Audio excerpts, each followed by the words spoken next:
Hello and most welcome to 921 of the H series. It's a lovely afternoon today. We have some sunlight coming out through the skies, although it's pretty cloudy still. According to the weather forecast, we are expecting nicer weather soon enough.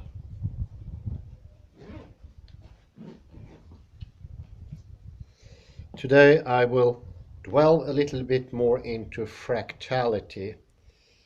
It is an incredible helpful tool when it comes to understanding deconstruction and how it works when it comes to effects like space, time and knowledge. It furthers the understanding, and it's a very efficient tool because many of those limitations that the text present or the simultaneous presentation of limitation coming from subject and text comes from space itself or a limited take on space.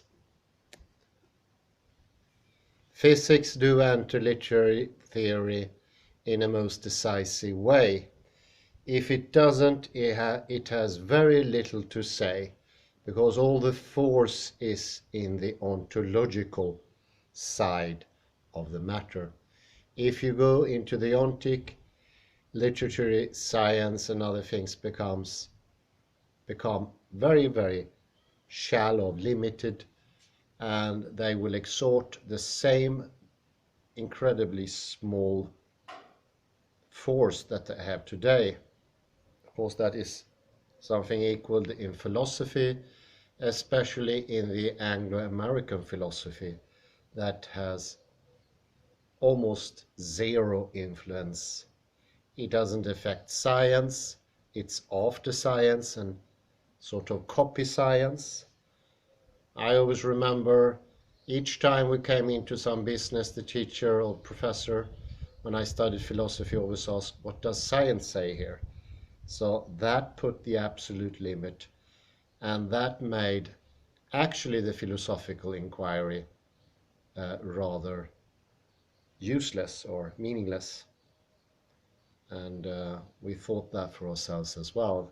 So if science decides everything about what really is out there, what is left for us?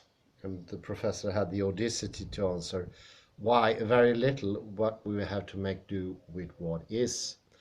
So it's not that people don't know how little this knowledge influence today, how incredibly limited it is. They even make some sort of pride into it to don't have any influence.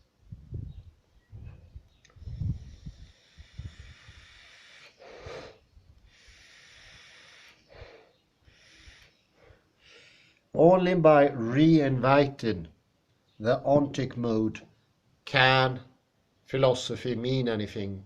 Otherwise it would be, as Edward de Bono said, a meaningless word of games.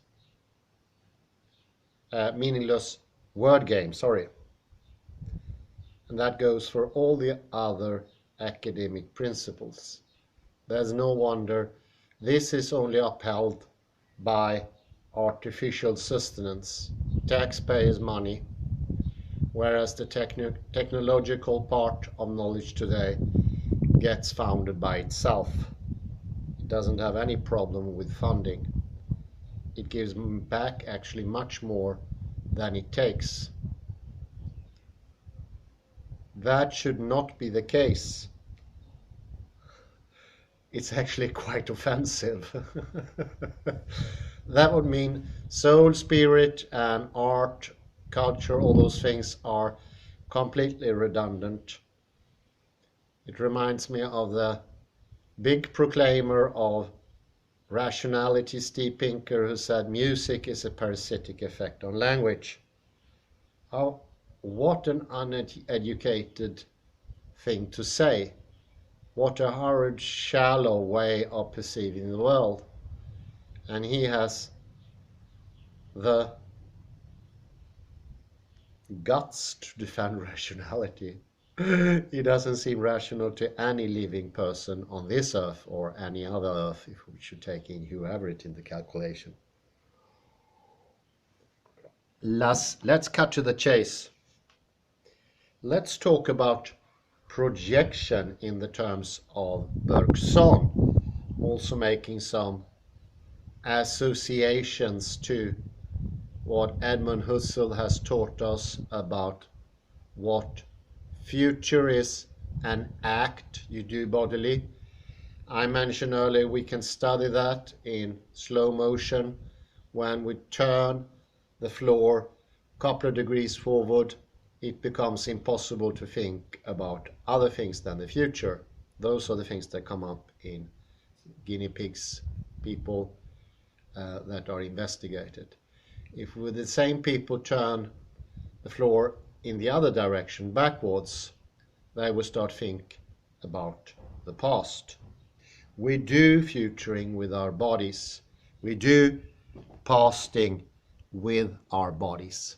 It's a development I brought up many times before. Barbara Tversky showed how these things actually stem from drawings on the sides of cave. And Lakoff Johnson showed that all knowledge that are higher up is embodied. All our concepts that are more complicated, more abstract, on a higher level, like difference, comparison, height, mass, amount, quality, quantity, decontextualization, recontextualization, all those tools that we have at hand today all come from our body in interaction. And there is no wonder that Newton was extremely skilled with his hand. His hands, he could make figures on the size of a quarter of an inch, showing a wagon and cart, horses and cart, and the wheels were turning, even if it was only, the whole construct was only a quarter of an inch.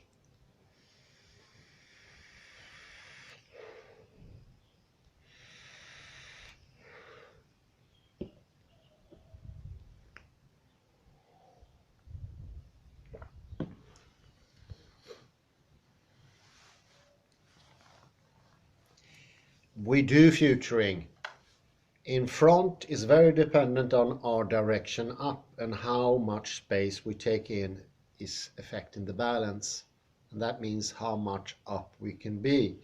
Without being up directed, we can't do futuring. Then planning will just be comparing episodes in the past, and that won't do. If we are actually poised, equilibrium oriented, you could say, and our structure is resilient, we don't waggle or wiggle, we can do futuring.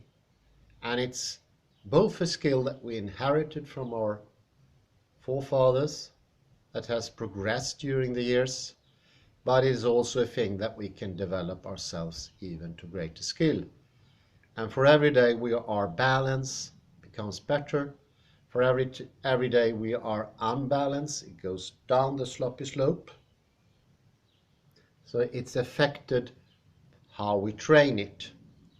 And we are responsible for this. This is our area of responsibility. So you see this passiveness sort of hides or disappears rather. And you become more and more responsible for your own existence.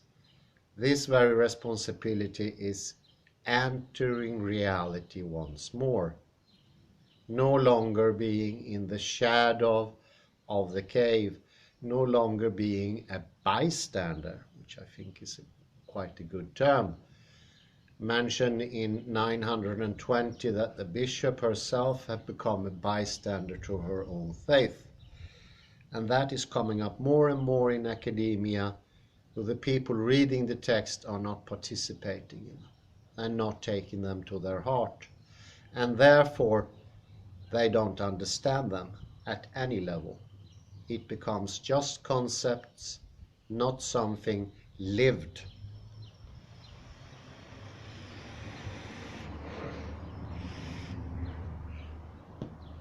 And therefore, it will also become unreal to them and not have any higher value. Will still cling to it because of another impetus, and that the impetus of lack. But that's not a progressing way. This is desperation. Where is everything going? And in this desperation, we choose to go further into the cave or cling even further to unbalance. Unbalance become our friend instead of balance and presence.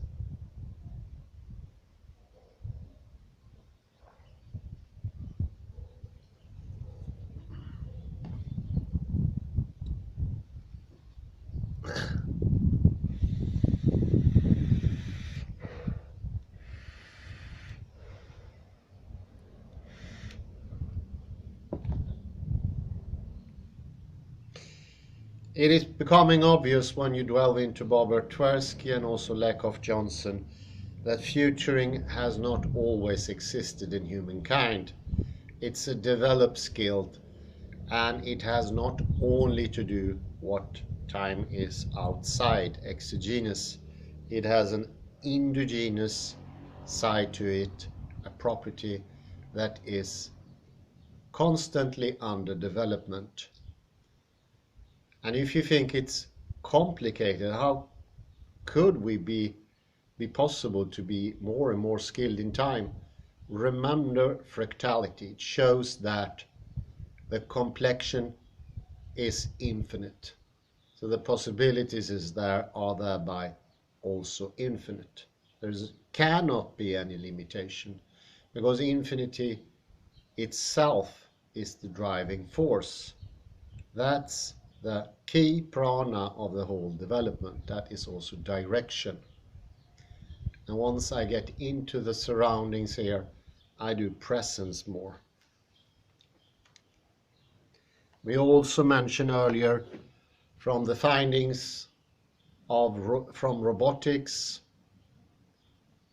that only movement can store a huge amount of knowledge or an infinity of knowledge.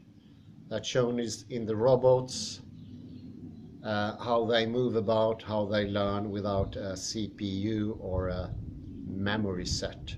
It is the movement and the movement's fractality that contain everything, the futuring and the retention and also the direction of the movement. And they learned. I've seen later YouTube clips coming from the same Swiss professor, how that has developed even more. Can show that movement can contain incredible amounts of knowledge. Not really possible for a memory-like computer. It is absolutely impossible. We need an infinite storage capacity, so to speak, to have an infinite reality. That reality is the only reality that have the realness to it. Without the complexity, it is by itself more illusory. That's the simulacrum of Ian McGilchrist, of course, but it's also the everyday life where we don't feel satisfied. We don't have this closeness to the people around us, to ourselves, and to what we think. And obviously, we had an example earlier, somebody reading a Bible text and they were very, very distant to it. The obvious conclusion of any Bible text when you have distance is that it's a myth, that is not valid, it's become grotesquely crude and simplified, and you can just use it as a proposition and say it's not valid, or it's a sort of metaphor for something that is valid, usually in the classical physical world of Newtonian physics, but simply a metaphor. Why make do with metaphors only? Metaphors of Ian Lakoff and Johnson are far from unreal. They are so real, I sometimes feel the word metaphor is not apt, because they are the things that do it. The body do it. That's the reality.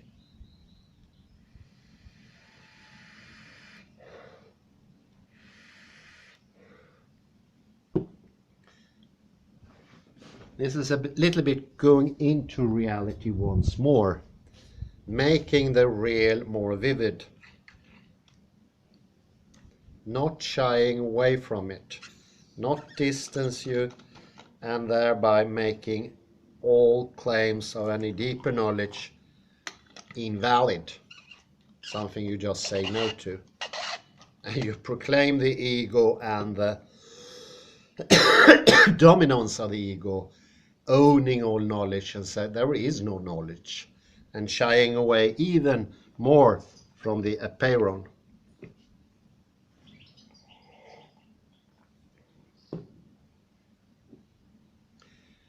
It's different chaotic system, and by not acknowledging that, we've made the world much more unfair.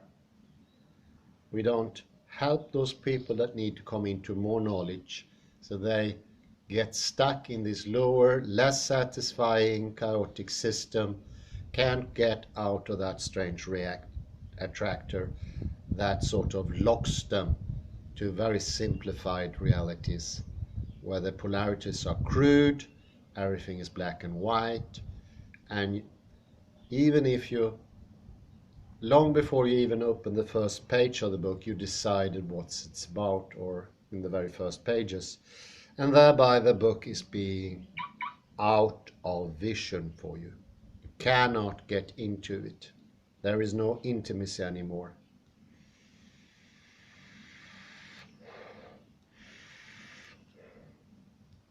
It's far away, it's not there, and you are not there either, because you need to get into your own fractality. You need to sort of deconstruct those hard limitations and divisions you have within yourself.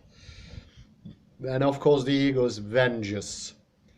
It is lacking self-confidence because it doesn't exist in the world. It is just a lack of knowledge. It can even become vicious and defends its position.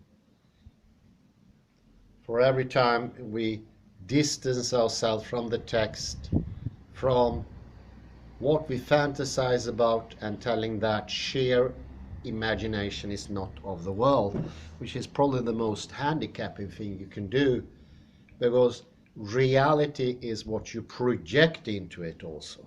And this is the glorious insight of Bergson and Husserl.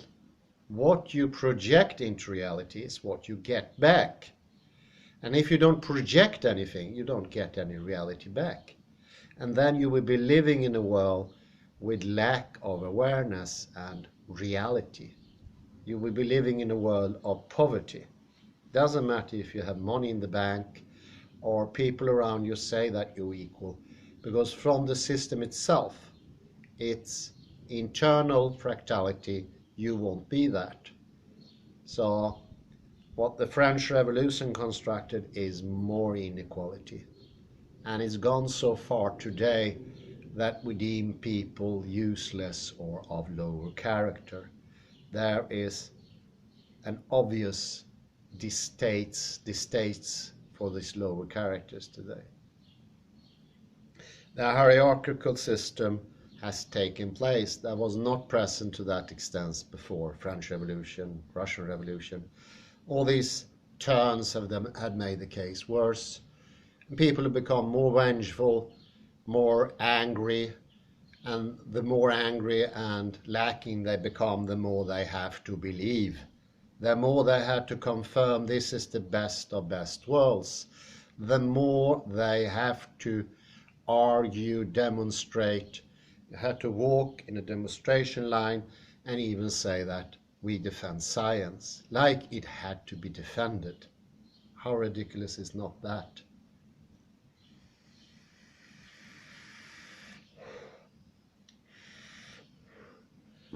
Knowledge doesn't need to be defended either, because it's always already accessible. Even the limitations are actually built out of knowledge. It's a certain way of knowing things that limits the knowledge.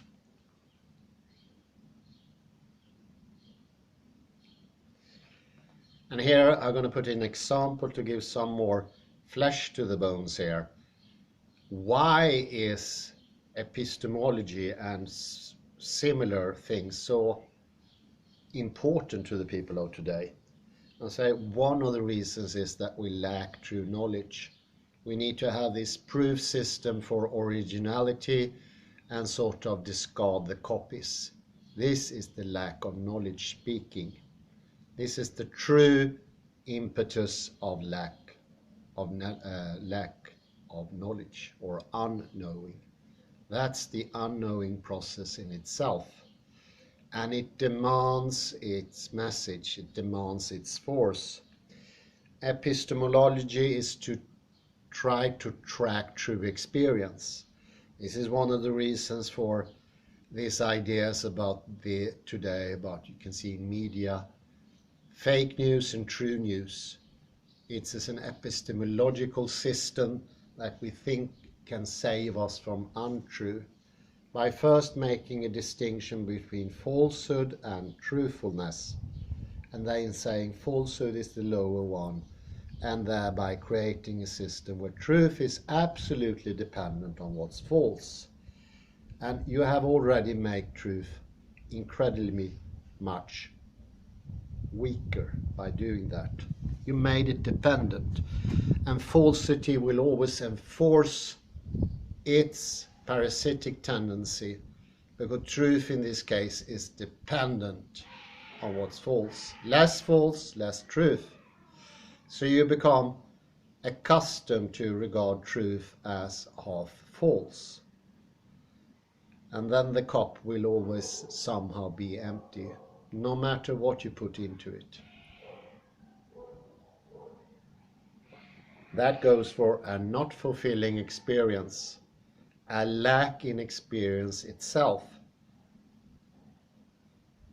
And the confirmation principle that this epistemological train of cause and effect sets in place confirms that this untrue true becomes the truth, the true McCoy, the true originated thing, the one with a descendancy from truth, like being a firstborn of a noble family, and you have to have a piece of paper that proves that you're nobility, and that nobility somehow can't be proven by yourself, your manners, your acts, your thinking, because people become blind. They can't see elegance, they can't see sophistication.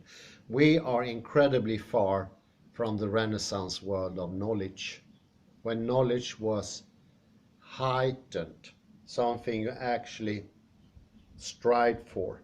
Now we fear knowledge, we fear substantiality, we fear presence. By not projecting effectively, by not doing retention, we lose on presence, and we start to despise presence. And we make this dummy of a presence that we look for, this placebo of reality. And our hurt, our pain make us strive even more into that direction. And that is the impetus. There's nothing fulfilling in the impetus. It's the absolute opposite. It's the lure of starvation. This is the anorexia of philosophy. And there's no happenstance, as Emil Kilkes shows, that anorexia has developed now. It's a way of getting a supplement where you don't feel fulfilled anymore, where you feel completely empty inside and outside, where you don't have real relations with other people, because we are all locked down in our own simulacrum are all hunt for pure presence, so we cannot be present to others, and we can't let their presence come into our presence. There is no interactivity in fractality anymore. It's a blocking out of it.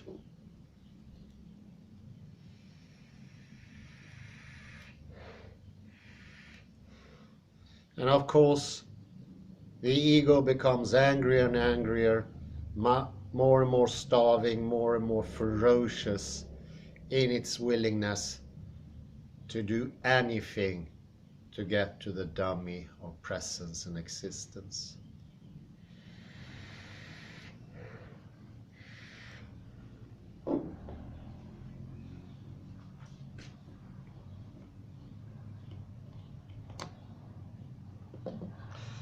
And this is also the reason for it is not acknowledged today that there are a dimensionality to knowledge, that what is true on one level is untrue on another level, and it needs to be that way to be knowledge.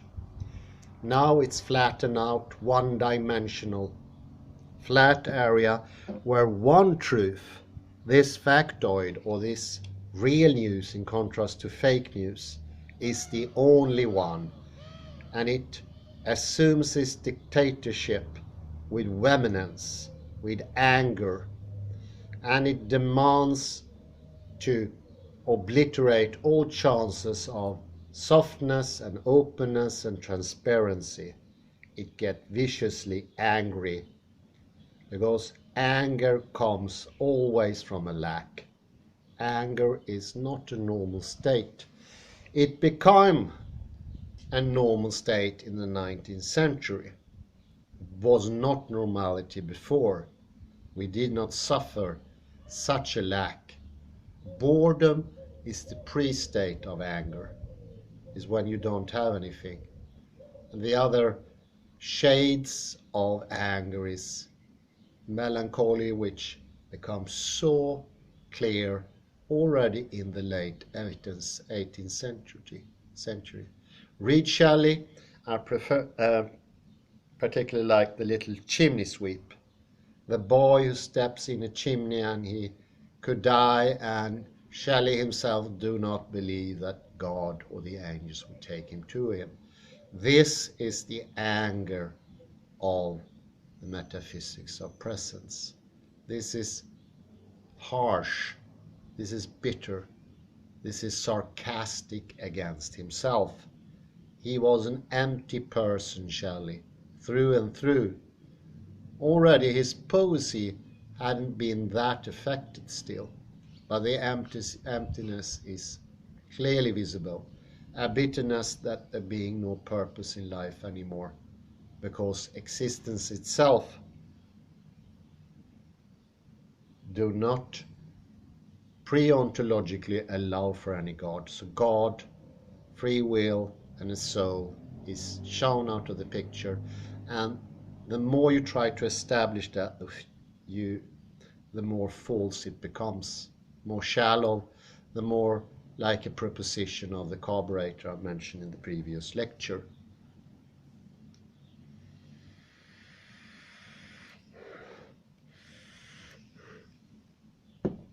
This is the dissatisfaction of modern man. And we have millions of different ways of trying to get out of this. Like soothing, like bandages to put on the thing, to, for a while, get the hopes up, and then they get obliterated, and next time you get your hope up, it becomes even stronger. More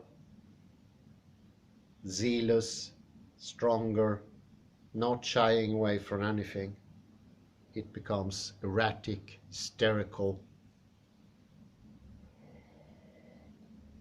The longing is cutting into your very bones, unnecessarily so, because salvation is round the corner. Full presence is always a possibility in fractality. And we even turn down the lovely message from spirituality itself, quantum mechanics. And who did it more than anyone else? Well, it was actually the new religious people, the New Ager, and the church turned it down even more, made it to a thing that to prove once more there was a possibility. A new hope that was consistent, non-paradoxical, and coherent. And it became another metaphysics of presence. The body needs to be in on it. Once you acknowledge the space around you, you already balance up. It's so easy to do. Nothing could be easier, actually. It's ridiculously easy. So easy. Maybe when sometimes I mention, people look away and say that couldn't possibly have any effect at all. It does, because it's your existence. You exist in this space and room and knowledge now, not somewhere else. And by taking that in, you will solve your need, and you will get much more.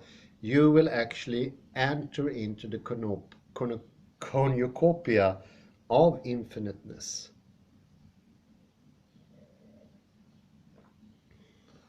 There are no limitations to knowledge because of the very complexities of world itself.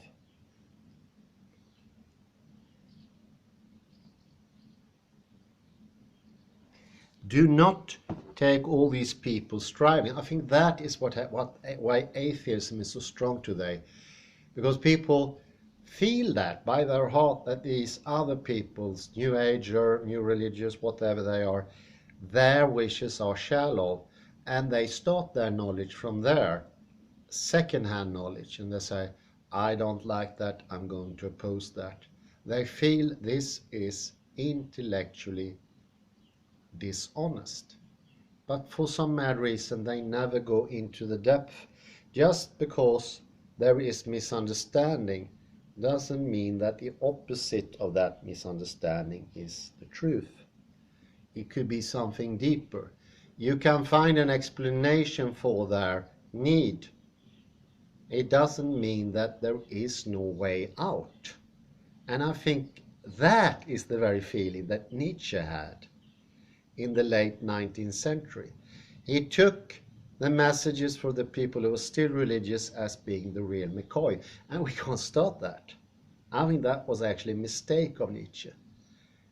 Inevitable, impossible to avoid, but still a mistake.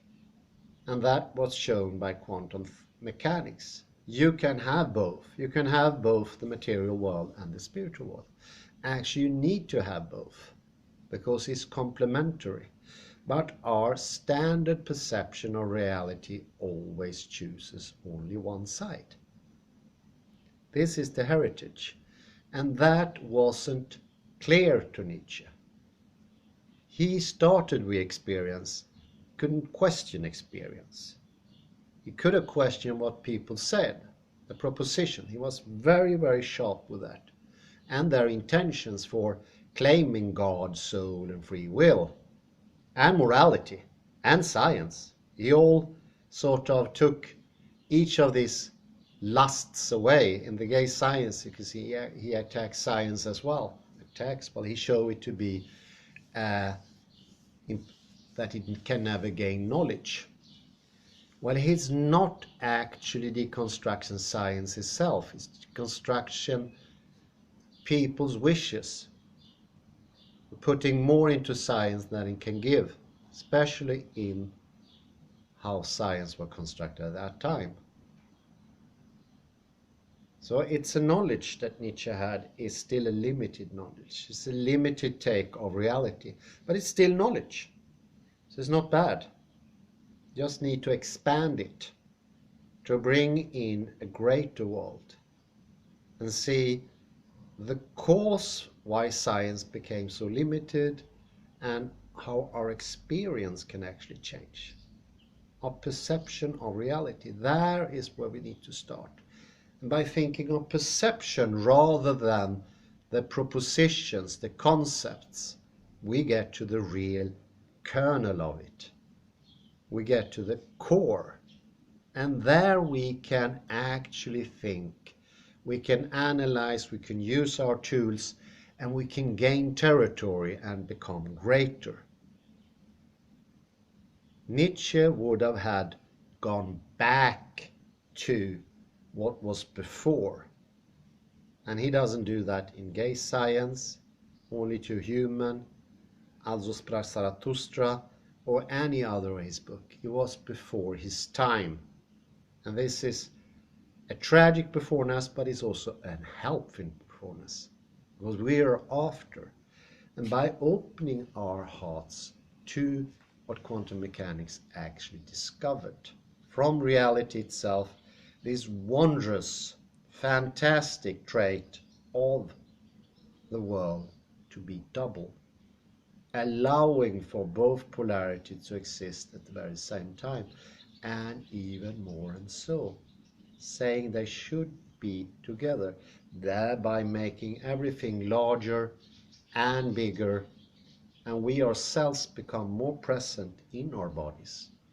And that's knowledge that both sustain our bodies, make us more balanced, as people of the Renaissance were, and the Romans obviously, but at the very same time also enforcing the very idea of a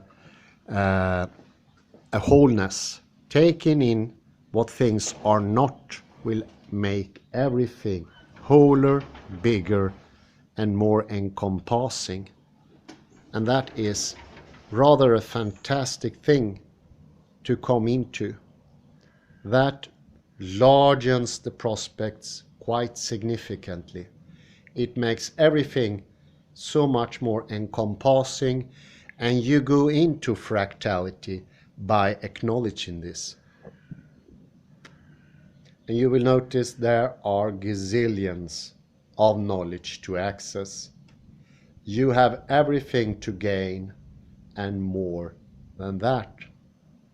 This, once more, you see how all the old knowledge that we have acquired before were actually completely necessary. And that shows why practicing, repeating makes it thing. And repeating is by itself in fractality never the same. Whereas the modern educational system directly beforehand deem it to be the same. And same, we mentioned before, it's a killer expression. Once you use it, you shut everything out of possibility of knowledge. I think this is as good a time as ever as rounding up. I say thank you very much, and I wish you a very pleasant afternoon. Bye bye for now.